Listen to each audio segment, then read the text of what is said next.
La photographie, pour moi, enlever mes lunettes, c'est presque un sacrilège. C'est sa signature. Parce qu'effectivement, Ouais, non, si tu veux aussi, on se voit c'est tous mieux. dans tes lunettes. Je crois que c'est parce qu'il se voit dedans. Ah, il y a le retour. Il y a, Ouais. il y a le retour. Non, je peux pas enlever. Il faut aller voir le vieux balade dans mon village. Je fais des sacrilèges. C'était une blague, hein. Je peux les enlever.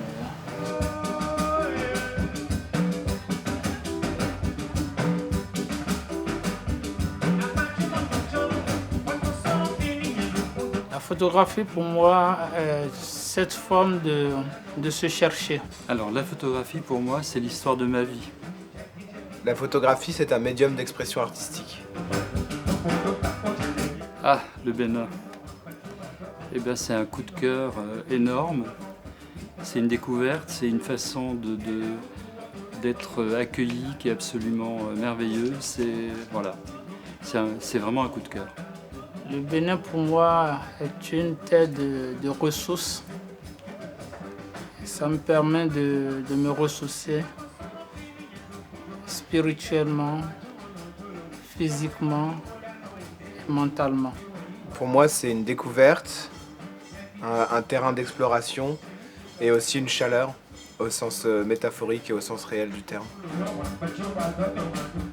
Radar, c'est une rencontre sur 3 territoires, avec 3 cultures, 3 identités, mais on se rend compte qu'il y a des liens extrêmement forts. Le projet Radar, c'est une aventure folle et à la fois ambitieuse et qui, je pense, va me permettre de révéler, de me donner beaucoup. C'est une chance. Pour moi, c'est une découverte.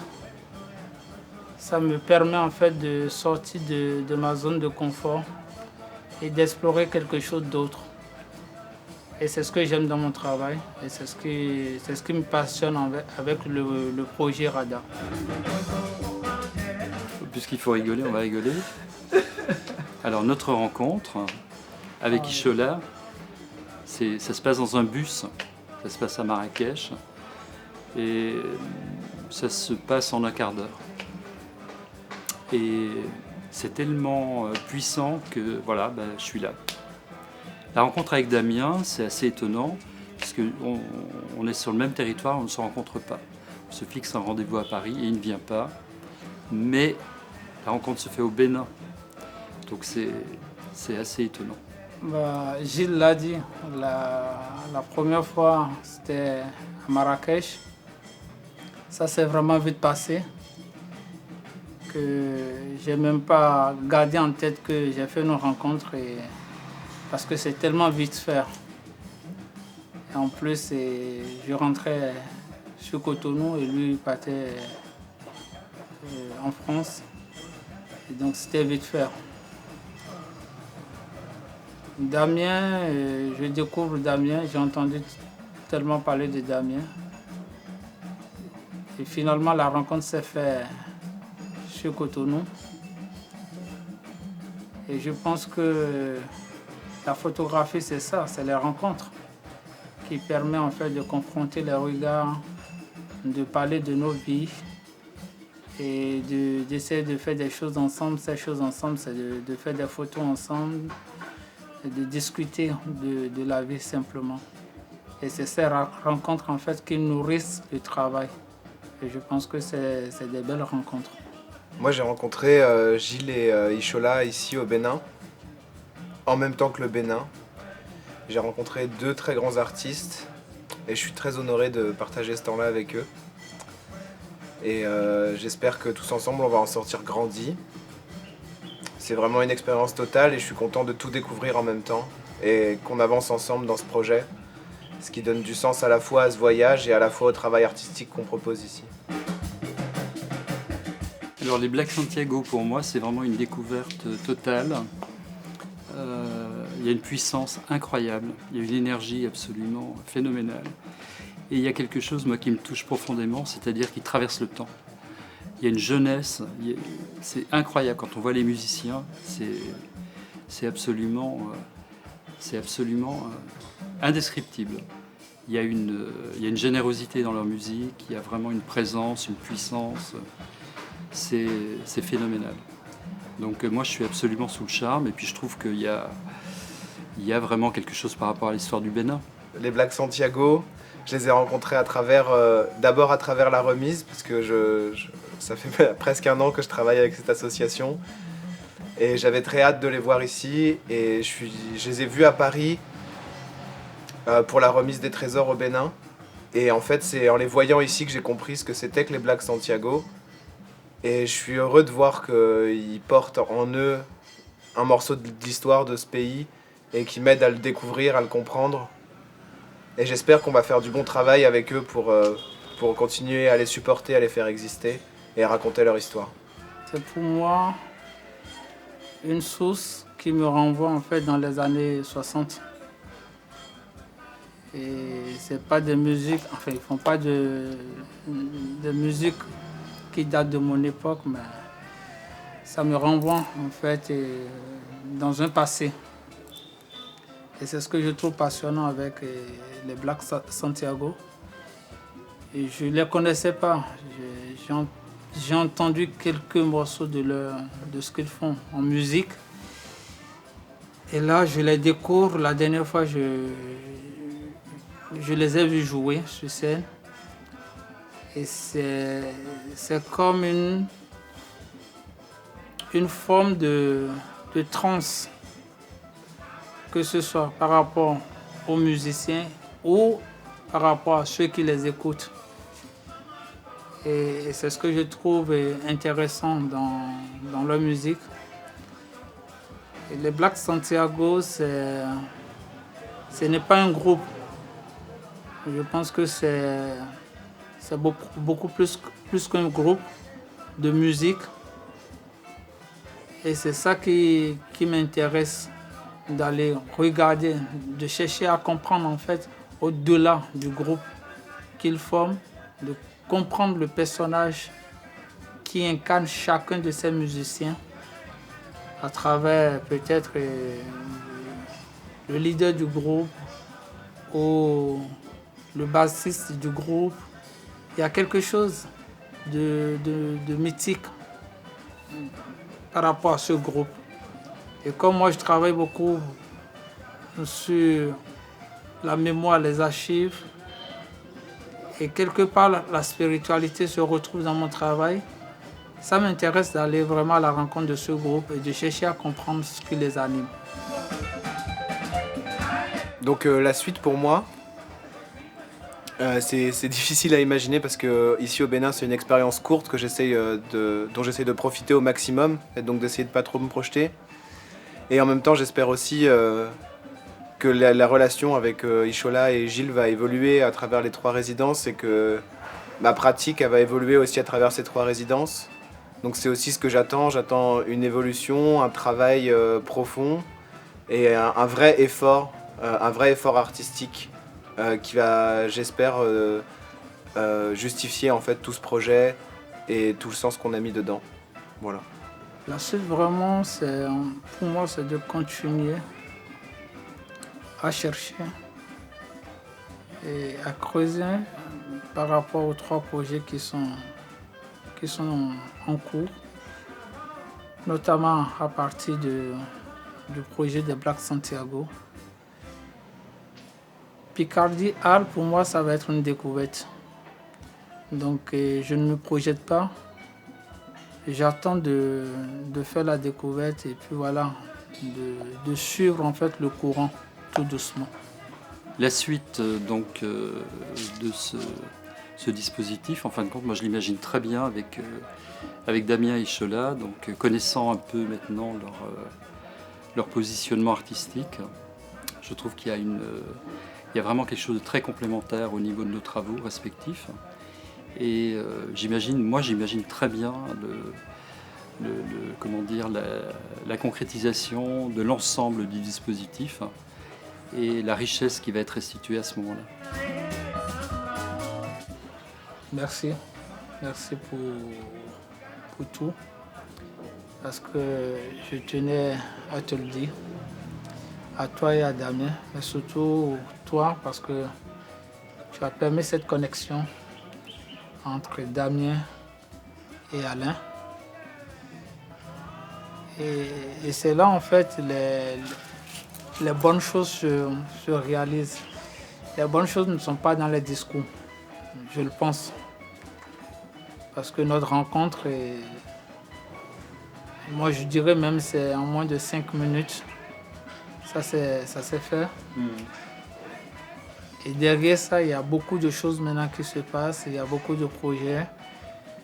Il y a cette rencontre avec Damien, Alain, ce projet qui se met en place. Je ne peux que te dire vraiment merci. Alors je vais te répondre.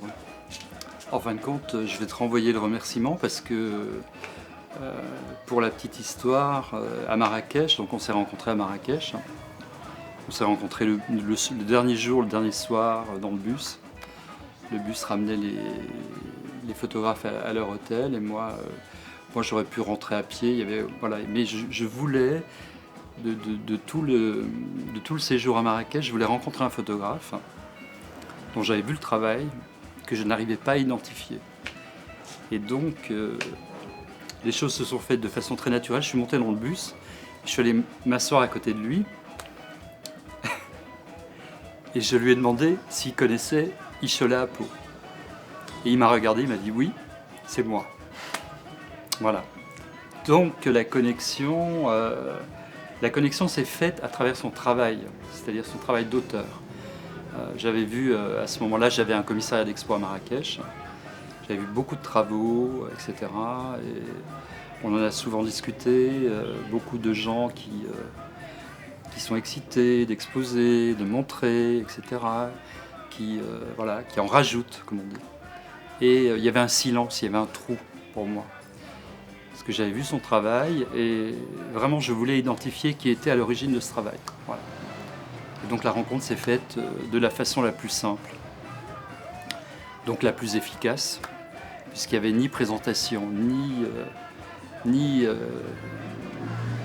n'y avait rien à démontrer, c'était là, tout était là. Voilà. Et on s'est promis, en tout cas on a échangé à ce moment-là, et en tout cas moi j'ai fait la promesse, j'ai dit écoute je reprendrai contact avec toi, je ne sais pas comment, j'ai fait une promesse très très large, mais je savais qu'on serait amené à se retrouver quelque part. Et puis ensuite il y a eu la proposition d'Alain, donc qui est venu me chercher en me mettant dans le dispositif et en essayant de faire de moi un peu justement cette articulation dans le dispositif au niveau de la photographie. Donc ce que j'ai évidemment accepté avec beaucoup de plaisir et d'excitation, sachant qu'il y avait 3 lieux. Un lieu que je connais très bien, 2 lieux que je connais. La Picardie où j'avais déjà travaillé avec Alain, et un endroit que j'aime beaucoup, et Arles où je vis en partie. Donc un endroit que j'aime évidemment beaucoup aussi. Et évidemment, cette interrogation sur le Bénin, qui était vraiment... qui n'était même pas une curiosité, c'était une évidence. Donc quand on a commencé à discuter avec Alain, spontanément j'ai dit bah, écoute, si tu m'autorises, moi j'ai mon photographe en Afrique. Et donc... il n'y a pas eu une seconde d'hésitation. J'ai dit écoute, voilà, j'ai rencontré un photographe à Marrakech, etc. Je te montre son travail, c'est un travail remarquable, etc. Moi, si j'ai la possibilité de te dire qui moi j'invite Ishola. Et c'est lui qui nous invite au Bénin. Donc voilà. Alors l'histoire avec Damien est venue après, mais bon... pareil, j'en ai entendu parler. C'était drôle parce que je me faisais toute une histoire, toute une comment dire. J'imaginais plein de choses et tout. Et puis la découverte a confirmé que c'était une rencontre absolument magique. Et donc je trouve qu'on fait vraiment un trio remarquable. Et ça colle, ça marche entre nous. Ce qui n'est pas toujours évident. C'est-à-dire il y a une intelligence de chacun par rapport au travail de l'autre. Il il y a vraiment un respect profond de la démarche de chacun, ce qui pour moi est fondamental entre artistes. On doit, en fin de compte, on doit créer cette générosité, en fin de compte, qui fait que c'est comme ça qu'on avance. Voilà. C'est une émulation absolument merveilleuse. Puis il y a 3 générations. Pour moi, il y a 3 générations. C'est assez chouette parce que toi, tu démarres, tu as un travail extrêmement, recherché. Tu te poses beaucoup de questions et c'est très construit. Très construit. En plus, ce qui est intéressant dans ton travail, c'est que tu viens aussi d'un domaine artistique qui est la peinture, le dessin, le graphisme, et que je trouve que tu intègres très bien dans le dispositif photographique. Voilà. Et donc Ishola, c'est la dimension, on va dire, ouverture sur le monde, avec un travail identitaire quand même extrêmement puissant. Voilà. Et qui a une dimension universelle. Moi, c'est ce qui me plaît dans ton travail.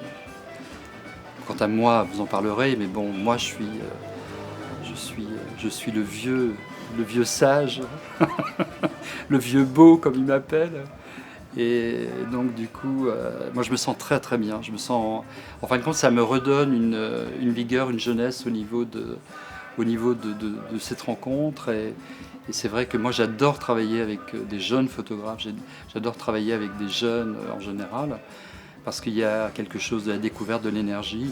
Et quand on a effectivement l'expérience de plus de 40 ans de pratique photographique, c'est un grand plaisir de pouvoir servir ça et de les épauler, de les appuyer, de les confirmer dans leur démarche. C'est un bonheur absolu.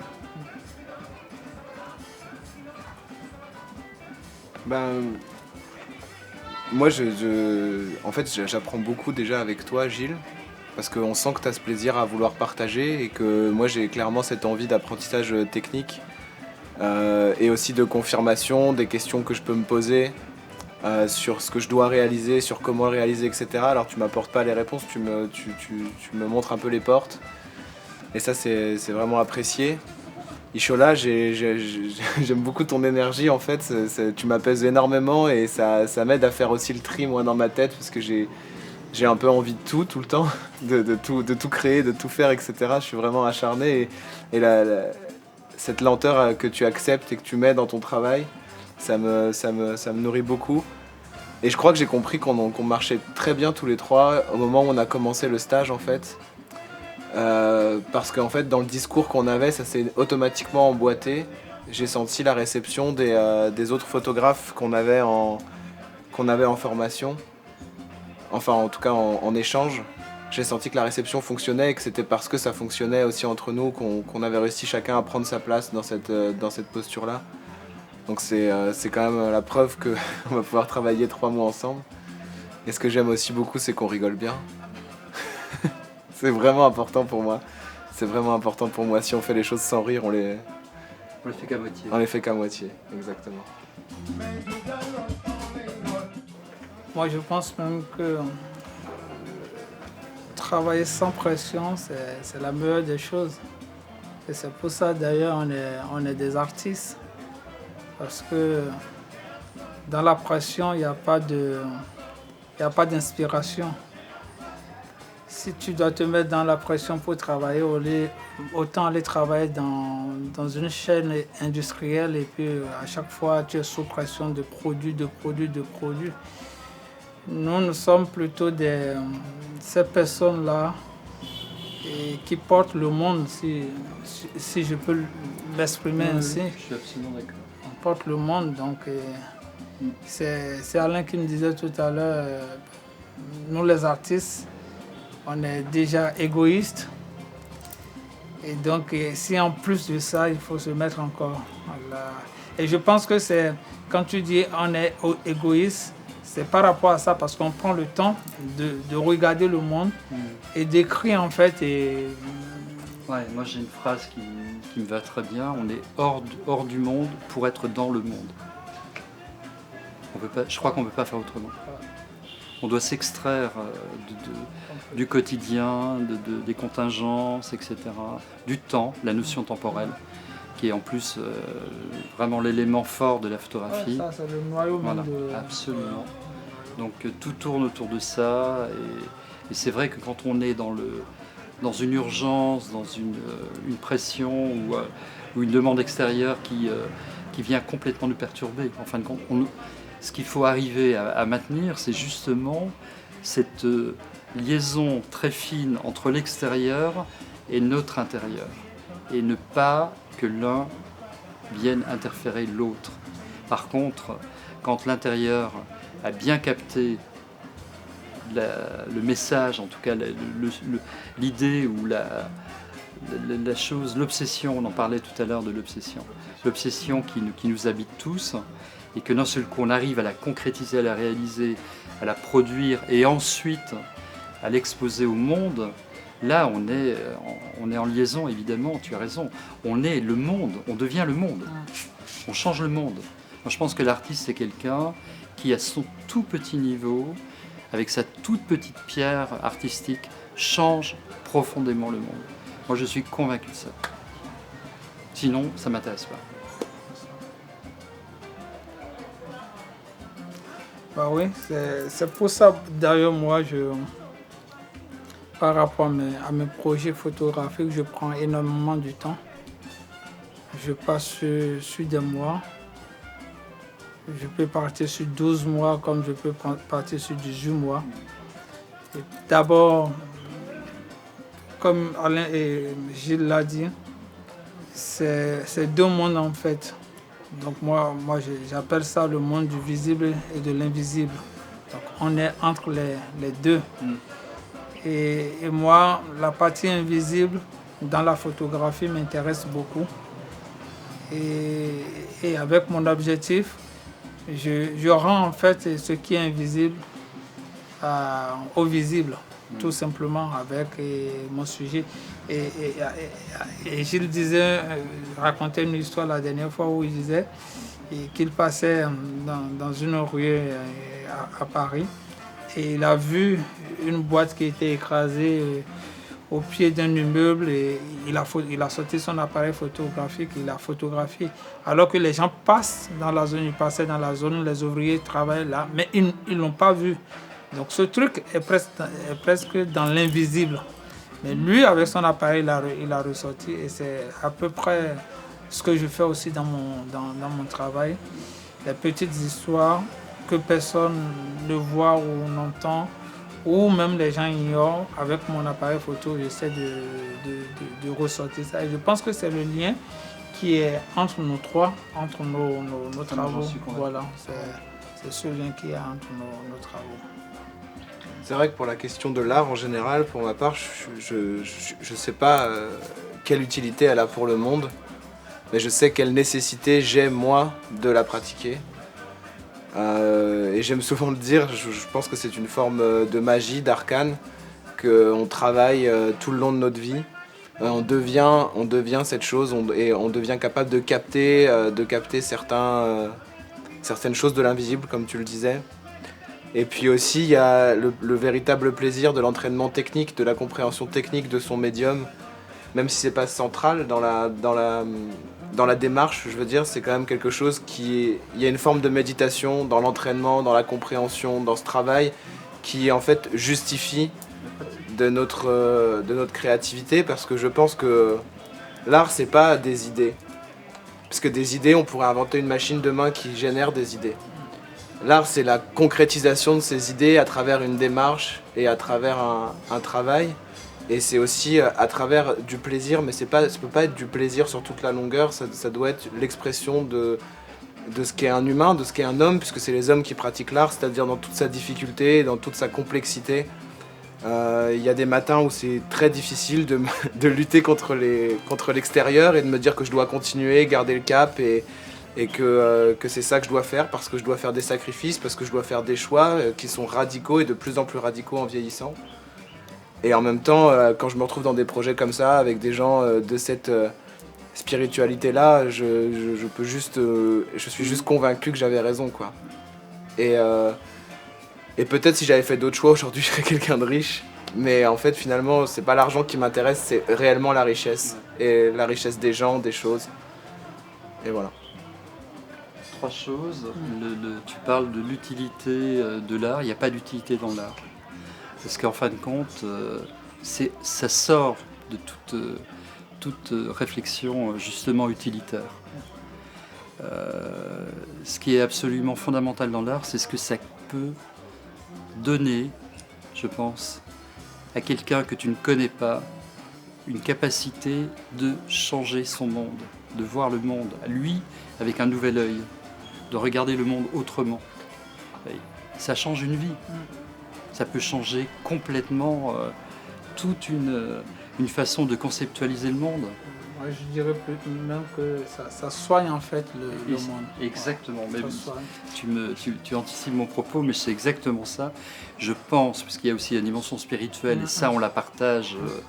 Je veux dire, on ne fait pas des images comme ça, bêtement, parce qu'il y a des belles couleurs, c'est pas ça du tout. On sent qu'il y a une autre épaisseur, que derrière il y a une autre vibration. Moi je parle souvent de phénomènes vibratoires, on le sent dans le corps, on le sent physiquement. L'œil est un élément fondateur pour faire une photo. Mais tous les sens sont en éveil. Quand je dis que je fais des photos à l'oreille, je vous ai raconté des histoires qui m'arrivent, mais c'est une réalité, c'est-à-dire que tous les sens sont en éveil.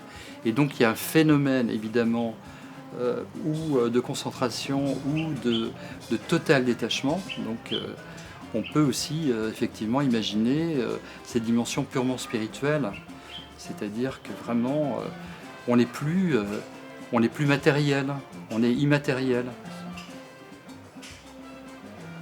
C'est réellement un exercice de l'esprit en fait. C'est un exercice de l'esprit, il faut l'entraîner au quotidien. Et il faut être suffisamment humble aussi pour être capable d'écouter les autres, d'écouter le monde, de regarder ce que les autres artistes font et de trouver sa place aussi dedans. Pour ma part, ça a été une longue question et ça commence à mûrir un peu. Mais j'accepte parce que je me dis que c'est un peu mon chemin, si je peux me permettre de croire. Non, mais c'est en même temps en fait une forme d'initiation parce que quand tu commences là, tu t'inities à quelque chose. Et c'est là où moi je m'en passe complètement de la forme technique. Parce que tu ne sais pas ce que tu vas photographier, tu ne sais pas ce que tu vas faire dans l'art. Mais quand l'esprit t'habite, tu te mets en transe. Cette transe ne te jette pas par terre, mais ça te bouillonne l'esprit, ça te donne des idées et tu es seul dans ton monde. Et c'est là où je dis, tu t'extrais en fait du monde visible et tu rentres maintenant, toi, tu es dans un autre monde que personne ne voit. Tu es la seule personne à voir. Et c'est là où le truc est intéressant. Donc là, pour moi, ça soigne, comme je l'ai dit tantôt. Et en même temps, c'est une forme de thérapie. C'est une forme de thérapie. Et quand bien même ça fait du mal, ça fait du bien, aux autres, tu te fais aussi du bien en faisant l'art. Et c'est ça qui est vraiment sublime dans ce qu'on fait. Et c'est extraordinaire. Moi, je compare là, puisque je suis africain et que je suis sur la terre béninoise, où on parle du vaudou. Moi, j'associe, en fait, je fais une sorte de diptyque entre ma pratique de l'art et le vaudou qui est présent sur la terre sur laquelle je vis. Et donc, j'associe les deux et je ne trouve pas en fait de différence entre cette dimension spirituelle qu'est le vaudou et cette dimension artistique, la photographie ou les autres médiums. C'est presque identique.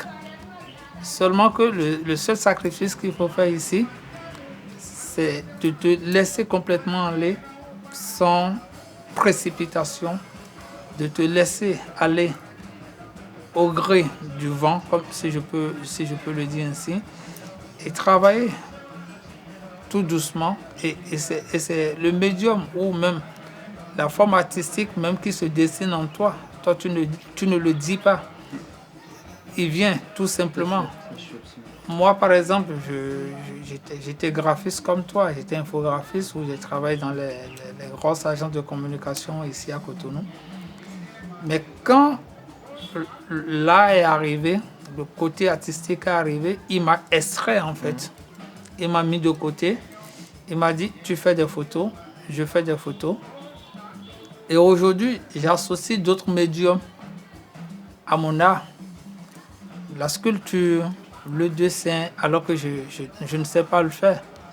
Mais j'ai des idées pour le faire et j'agence le deux. La couture aujourd'hui, cette forme plastique dans mon travail aujourd'hui, je ne l'ai pas appris, je ne suis pas resté auprès d'un maître.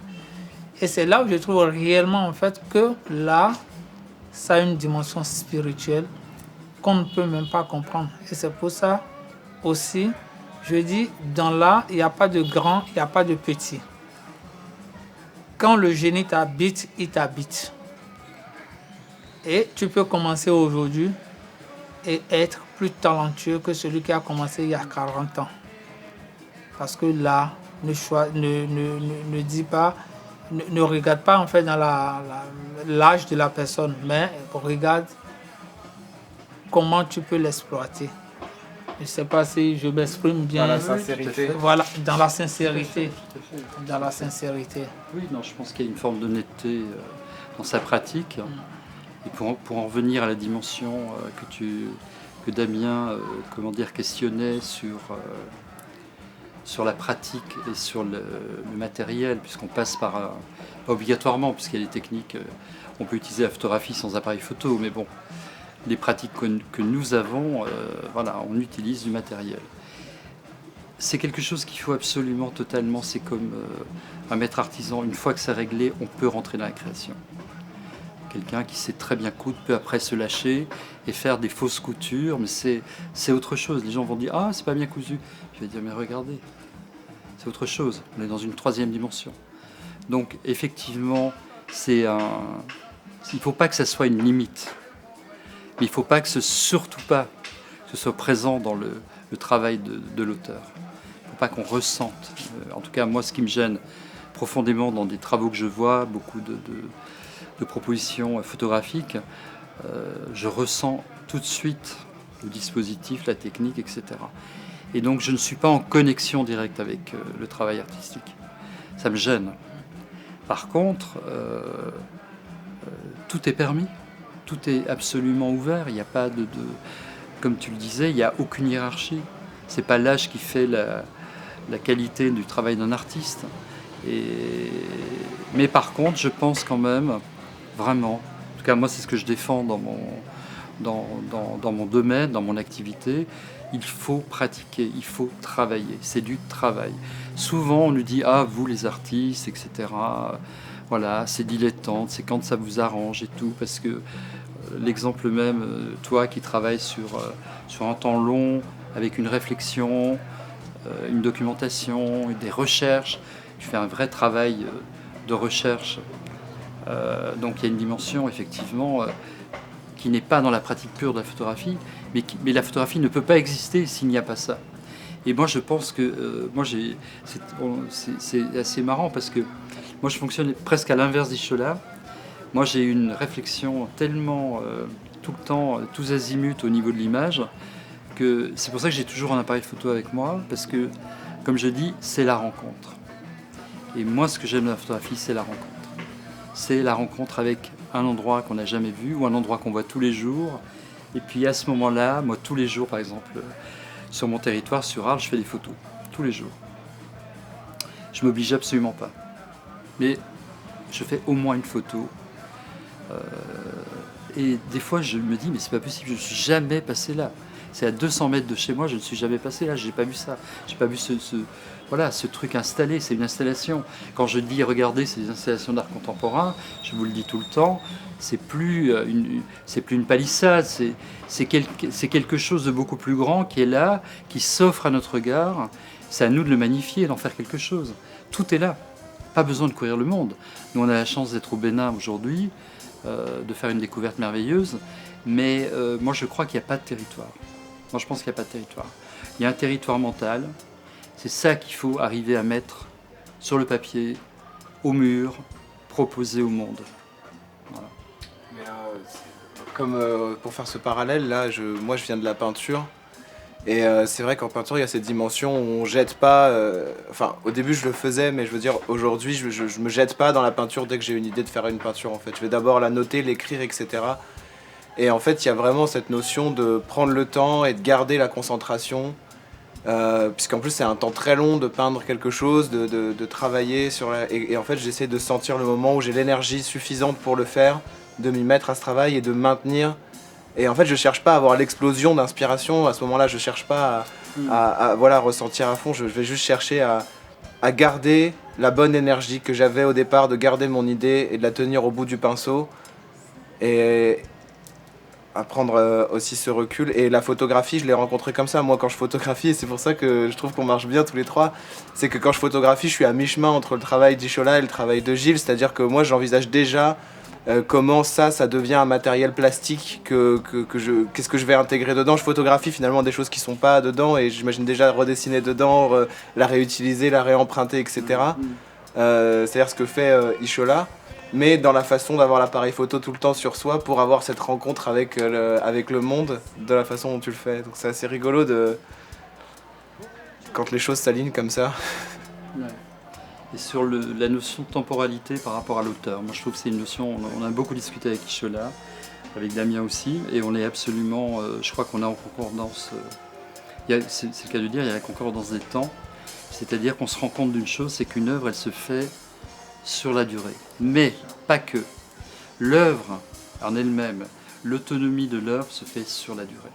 C'est-à-dire qu'une bonne photo, une bonne réalisation, à travers le temps, à travers l'espace du temps, du nombre de gens qui vont regarder, elle va ou disparaître ou se renforcer. Et quand elle commence à se renforcer, c'est une puissance absolue. Elle ne peut pas ensuite, elle ne peut plus disparaître. C'est ça qui est merveilleux. Et on le sent, moi je le sens.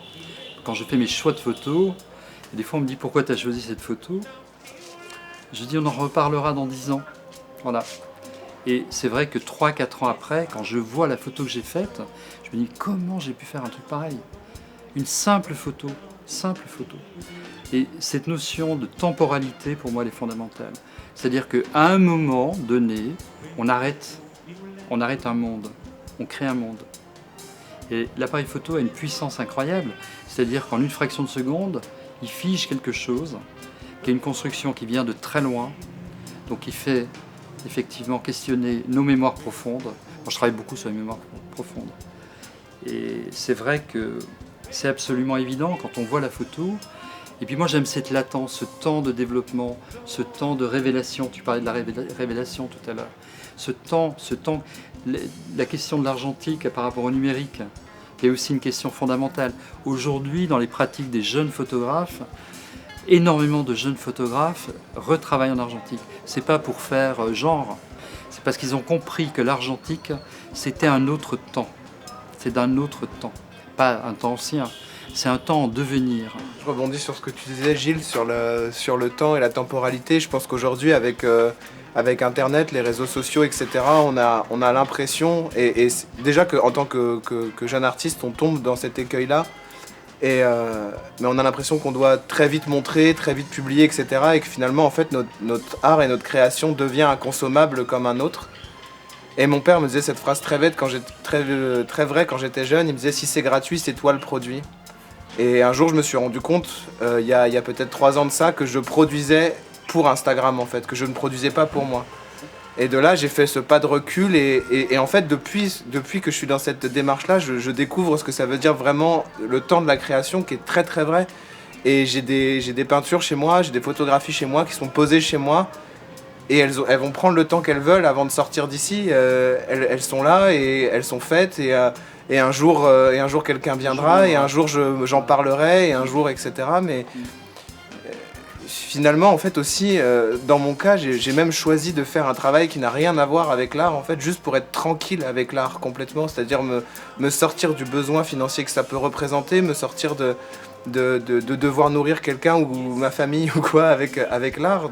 Je veux vraiment juste aménager tout mon espace le plus de temps possible dans ma vie pour pouvoir en faire librement et totalement librement. Et le jour où j'ai rencontré Alain, donc à la remise, en fait, le premier pas que j'ai mis dedans, j'ai compris instantanément que j'étais tombé sur cette mentalité-là de personne. Et la preuve en est, c'est qu'aujourd'hui, on est tous les trois ensemble, c'est lui qui m'a emmené jusqu'ici, etc. Et j'ai très bien compris que j'étais très heureux parce que c'était la première fois que je rencontrais quelqu'un qui avait cette énergie-là. Aujourd'hui, je rencontre 2 nouvelles personnes qui ont cette énergie-là. Et c'est vraiment précieux, c'est vraiment rare. Ouais. Sur le cadre, c'est bien ce que tu dis, Damien, en fin de compte, sur l'espace qui est donné au créateur.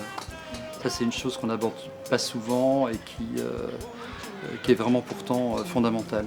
On parle toujours des artistes, on adore les artistes, etc. Mais les artistes sont comme les autres. Il y a la dimension économique, tu en parles très bien. C'est un vrai problème. Il y a une dimension aussi, on va dire, sociétale. Quel est le vrai statut de l'artiste dans la société? Comment on arrive ou pas à le mettre au cœur d'une société tout en lui foutant la paix royale? Ce qui est impossible, je veux dire. On est tout le temps tiraillé par ça. On nous propose, y a plein de choses, des concours, des bourses, des machins, des trucs. Et on est noyé dans des dispositifs administratifs qui n'ont rien à faire dans le monde de la création. Et moi, c'est un combat que je mène depuis très longtemps par rapport aux jeunes. Je leur dis, il faut qu'il y ait des gens qui fassent ce qu'ils savent faire. Il y a des gens pour l'administratif et il y a des gens qui n'en ont mais rien à faire. Ça ne les concerne même pas. Et surtout qu'il n'y ait pas cette angoisse du moment où il faut remplir encore un dossier, encore imaginer que, etc. On vous dit oui, on a bien pris en compte votre projet, il nous intéresse, il est formidable. Ils n'ont même pas lu le projet, ils n'ont rien compris. Et ils sont là après à nous dire ah oui, mais vous comprenez, nous il faut qu'on rende des comptes. Oui, mais nous on n'a pas de compte à rendre. La liberté de l'artiste, en tout cas moi c'est ce que je défends dans mon travail, je n'ai de compte à rendre à personne, sauf à moi-même. Quand je propose quelque chose, c'est à moi que je rends des comptes. Après, ça marche pas. Mais moi, j'ai fait le job. Et donc, ce qui est formidable dans le dispositif qui nous est proposé aujourd'hui, c'est qu'il y a une espèce de cocon autour de nous, au niveau de l'accueil, de l'organisation, du financement, etc.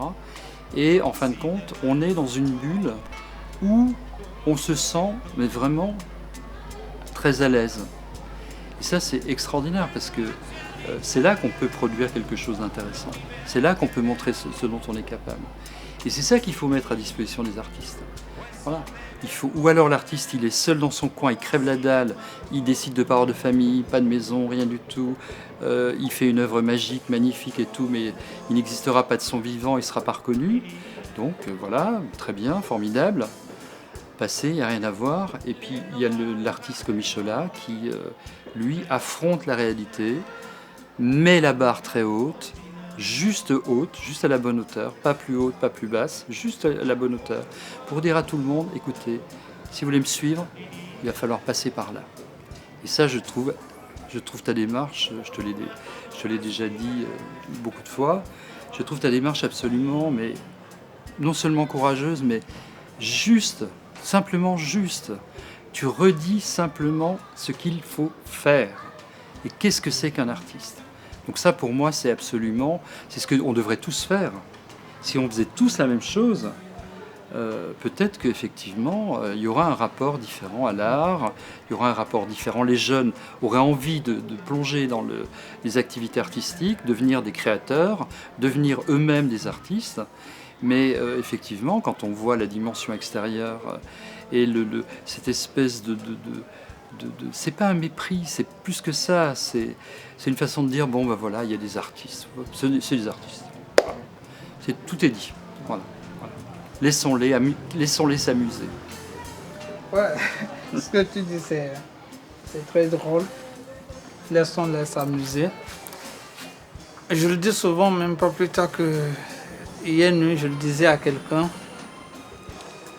Dans ce métier, s'il y a quelqu'un qui a cru en moi, qui a cru en ce que je faisais quand j'ai décidé en fait de faire ce parcours, c'est mon père. Parce que même ma famille, ma mère, mes frères, mes soeurs, c'est comme si j'ai un problème mental. Et donc, qu'est-ce qu'ils veulent faire? Ils sont même allés me demander, est-ce que tu peux faire ça et puis nourrir ta famille? Aujourd'hui, je donne la réponse sans leur dire directement, écoutez, oui, je peux faire de l'art, me nourrir ma famille, et non seulement ma famille, mais ceux aussi qui sont à côté, je peux aussi les nourrir. Parce que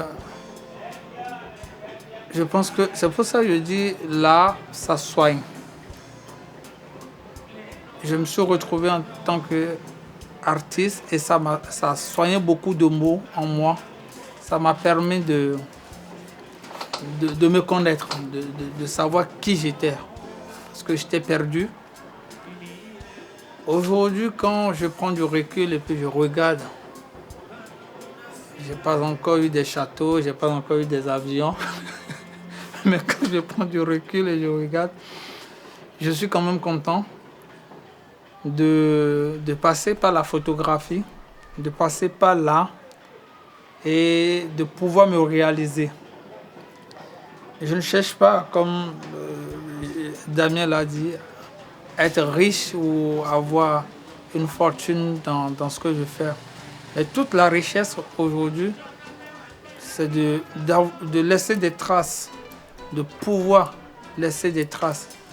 Si je n'étais pas artiste, je ne peux jamais avoir cette conscience de pouvoir préserver en fait, que ce soit la mémoire personnelle ou la mémoire collective. Et je pense que beaucoup de jeunes Africains comme moi, qui n'ont pas eu la chance de, même ceux qui ont été à l'école, il y a des ministres où j'ai déjà entendu, c'est quoi tout ce bloc de documents là, sortez ça et puis brûlez ça. On n'a pas ce contact avec les archives, la conservation de notre mémoire. Et là, m'a permis d'avoir cette ouverture. Ça m'a soigné. Ça, moi je dirais c'est une maladie de ne pas pouvoir soigner ces archives, de ne pas soigner de ne pas prendre soin de la documentation, c'est une maladie. Parce qu'on brûle tout, on jette tout. Et notamment, ça devient de plus en plus grave.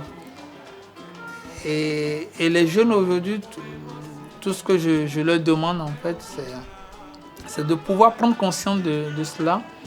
On ne va pas être président de la République avant d'améliorer les choses à notre niveau, même si bas que cela soit, de prendre conscience de certaines choses. Et le seul travail au monde, pour moi, qui peut nous aider à le faire, c'est de l'art.